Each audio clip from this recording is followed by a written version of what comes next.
Kolorektal xərçəng ən geniş yayılan və təhlükəli onkoloji xəstəliklərdən biridir. Müasir müalicə üsullarının inkişafına baxmayaraq, xəstəlik gec aşkar edildikdə 5 illik sağ qalma ehtimalı 40%-dən aşağı olur. Rusiyalı onkoloq, tibb elmləri namizədi Dmitri Belkovun sözlərinə görə, yaş artdıqca kolorektal xərçəngin yaranma riski artır. Üstəlik kişilər bu xəstəliyə qadınlardan daha çox meyillidirlər. Genetik faktorlar şişin yaranma riskini 3-5 dəfə artırır. Bundan başqa, xəstəliyin təxminən 50%-i həyat tərzi və kanserogen maddələrlə uzun müddətli təmasla əlaqəlidir. Həkimin fikrincə, bu xəstəlik yavaş inkişaf etdiyi üçün uzun müddət simptomlar üzə çıxmaya bilər.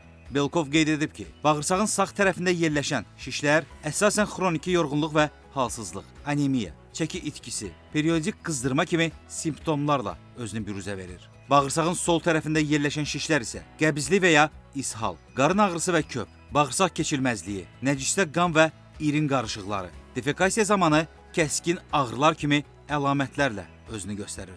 Onkoloq bağırsaq xərçəngindən qorunmağın ən effektiv yolunun müntəzəm kolonoskopiya olduğunu vurğulayıb.